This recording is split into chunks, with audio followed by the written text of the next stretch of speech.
Nah, dalam kehidupan kita, nyatanya kita juga seringkali tersesat sebenarnya.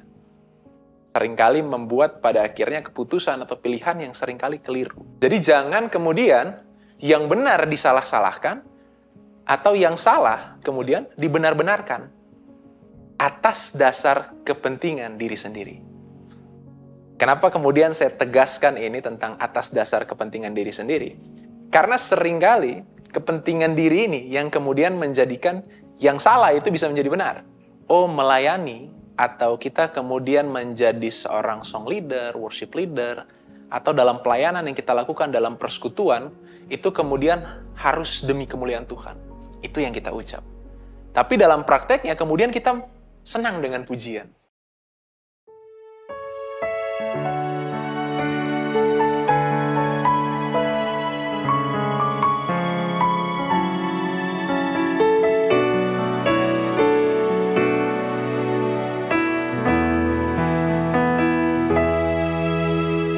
Seperti wanita mengurapimu, menangis di bawah kakimu.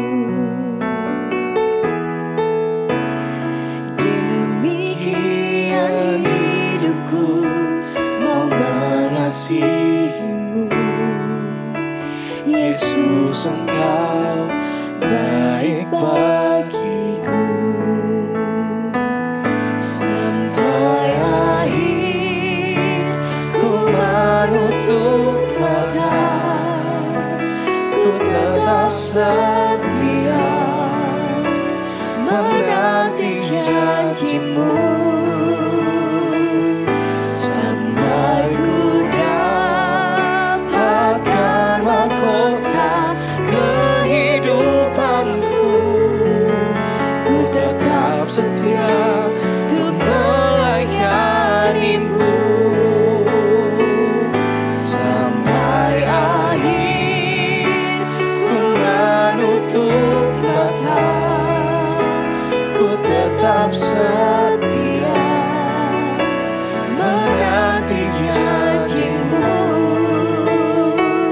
Sampai ku dapatkan mahkota kehidupanku, ku tetap setia untuk melayanimu.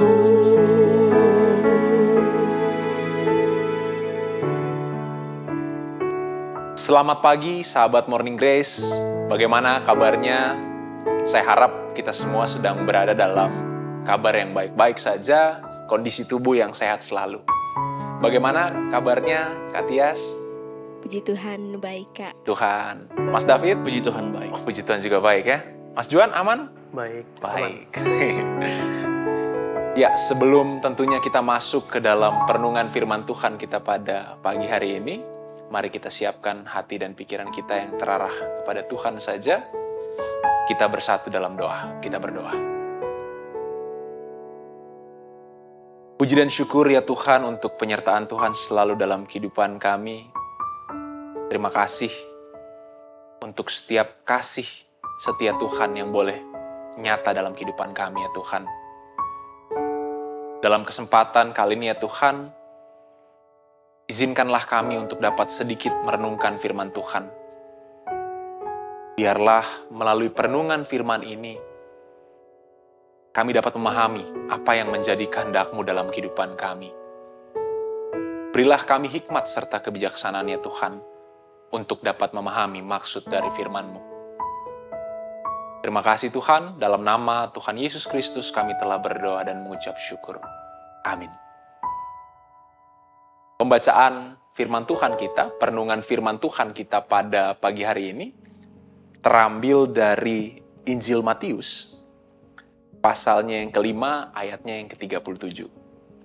Saya ulangi, terambil dari Injil Matius, pasalnya yang kelima, ayatnya yang ke-37. Boleh mungkin minta tolong Mas David untuk bacakan? Terima kasih Mas David. Injil Matius pasal yang kelima, ayatnya yang ke-37, di bawah perikop Yesus dan hukum Taurat. Jika ya, hendaklah kamu katakan ya. Jika tidak, hendaklah kamu katakan tidak. Apa yang lebih daripada itu berasal dari si jahat. Amin. Terima kasih, Mas David. Demikianlah pembacaan firman Tuhan kita. Sebelum kemudian kita masuk lebih dalam ke dalam perenungan firman Tuhan kita pada pagi hari ini, saya ingin tanyakan dulu mungkin kepada Kak Tias, Kak David, Kak Juan. Apakah kemudian kakak-kakak bertiga ini pernah jalan-jalan mungkin? Pernah dong. Pernah ya? Pernah. Pernah ya, pernah jalan-jalan. Nah, dalam perjalanan tersebut atau saat jalan-jalan tersebut, pernah nggak sih tersesat dalam perjalanan yang dilalui begitu, dalam perjalanan yang dilewati? Pernah tersesat ya? Saya juga secara pribadi pernah tersesat begitu. Nah, apa sih kalau menurut kakak-kakak bertiga yang membuat bisa sampai tersesat dalam perjalanan seperti itu? Apa yang membuat bisa sampai tersesat? Kalau Mas David bagaimana? Kalau aku ini biasanya malu bertanya. Malu bertanya ya? Iya, malu bertanya. Sudah tahu tidak tahu, tapi malu bertanya nih. Benar. Oh begitu ya, aduh. Kalau Kak Tias? Kalau aku sih mungkin kelemahan cewek ya, salah iya. baca map. Oh, salah baca map. Ya. Harusnya ke kiri tapi ke kanan. Tapi kanan, seperti itu ya. Padahal arahnya belok kiri, cuman kanan ya. Iya. Kalau Kak Juan? Mungkin karena kayak David ya, tidak bertanya jadi sok tahu. Oh, terlalu percaya diri ya kemudian ya. Oke. Terima kasih kakak atas jawabannya. Jadi mungkin seringkali ya kita hadapi hal-hal tersebut dalam perjalanan yang kita sedang lalui ya. Dalam masa kita mungkin jalan-jalan dengan keluarga atau dengan pasangan atau dengan teman-teman. Seringkali mungkin ada saat di mana kita tersesat karena hal-hal tersebut yang terjadi dalam proses jalan-jalan tersebut. Nah, dalam kehidupan kita nyatanya kita juga seringkali tersesat sebenarnya. Seringkali membuat pada akhirnya keputusan atau pilihan yang seringkali keliru. Dan kalau kita coba kaitkan tadi, tersesat dalam perjalanan dengan tersesat dalam perjalanan kehidupan ya, itu sebenarnya beda-beda tipis kalau saya sampaikan. Karena seringkali kita merasa bahwa tahu bahwa ini yang terbaik. Akhirnya sok tahu kan kemudian terlalu percaya diri, kemudian ambil keputusan itu. Atau mungkin kita yang sudah biasa melihat kita sudah tahu dalam firman Tuhan pada akhirnya mengarahkan kita ini ke kanan sebenarnya. Cuman karena ya biasalah ya manusia yang kemudian dalam hatinya, oh bisa lah melipir ke kiri sedikit, ambil belok kiri sedikit, ambil sela-sela itu masih bisa. Tapi kemudian setelah kita ambil belokan ke kiri yang sebenarnya Tuhan mau kita ke kanan, buat kita terjatuh. Dan ujung-ujungnya yang disalahkan ialah Tuhan atas keputusan yang kemudian kita buat dalam kehidupan kita. Jadi seringkali kita diperhadapkan dengan hal-hal seperti itu. Dalam perjalanan jalan-jalan tadi, saat jalan-jalan, atau dalam perjalanan kehidupan kita. Nah, berangkat dari firman Tuhan pada kesempatan kali ini, tentang khotbah Yesus ya di atas bukit, ini menjadi satu bagian, pasal 5 sampai pasalnya yang ke-7. Ini ingin mengingatkan kita bahwa jika ya, hendaklah kamu katakan ya. Jika tidak, hendaklah kamu katakan tidak. Apa yang lebih daripada itu berasal dari si jahat. Jadi sederhananya dia mau sampaikan bahwa jika benar, katakan benar.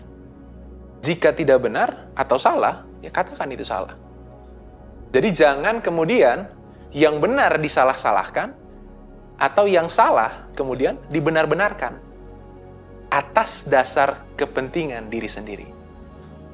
Kenapa kemudian saya tegaskan ini tentang atas dasar kepentingan diri sendiri? Karena seringkali kepentingan diri ini yang kemudian menjadikan yang salah itu bisa menjadi benar. Contoh, menteri-menteri atau banyak petinggi-petinggi negara mengatakan, oh, jangan korupsi. Tapi dalam prakteknya, karena nafsu itu, karena kepentingan perut itu, akhirnya korupsi. Atau contoh lainnya, oh melayani, atau kita kemudian menjadi seorang song leader, worship leader, atau dalam pelayanan yang kita lakukan dalam persekutuan, itu kemudian harus demi kemuliaan Tuhan. Itu yang kita ucap. Tapi dalam prakteknya kemudian kita senang dengan pujian. Yang membuat kemudian kita menjadi arogan. Jadi seolah-olah akhirnya pujian tersebut bukan terarah bagi Tuhan, bukan untuk kemuliaan Tuhan, tapi untuk diri sendiri. Atau misalnya, contoh paling sederhana dalam kehidupan persekutuan. Jangan membicarakan orang lain di belakang, kan?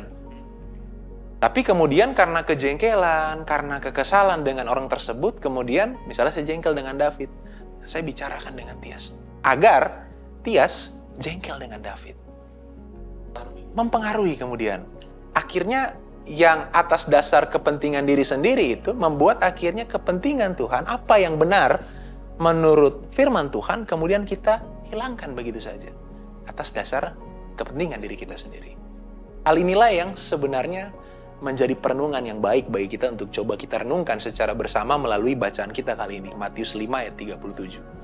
Saya ingin menekankan tentang tema bagaimana kita tetap berada di jalan Kristus itu. Tengah mungkin persimpangan-persimpangan jalan, pilihan-pilihan yang akan kita ambil dalam kehidupan kita.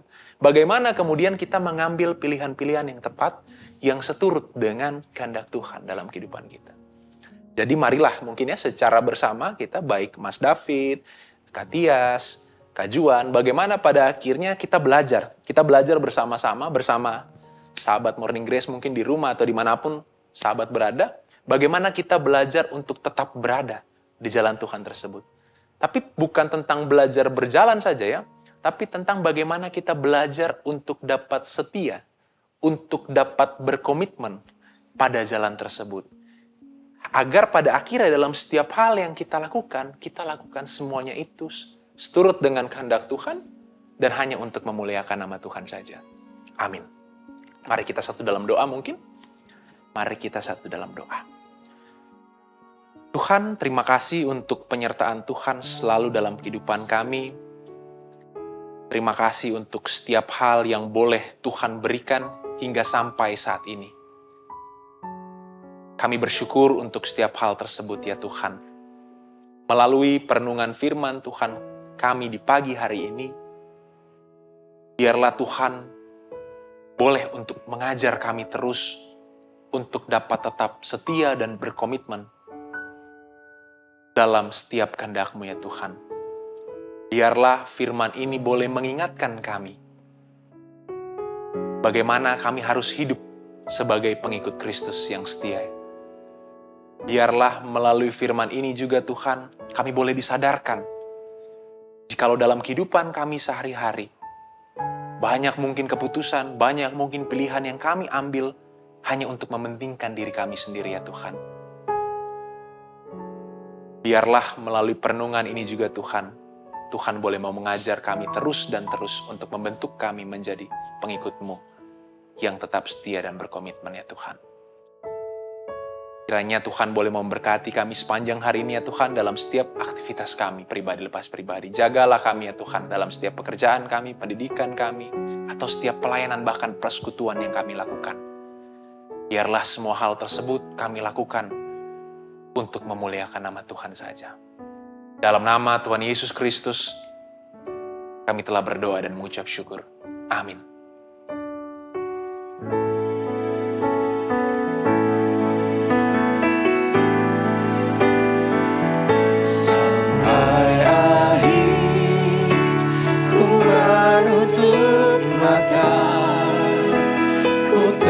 Setia menanti janji-Mu sampai ku dapatkan mahkota kehidupanku. Ku tetap setia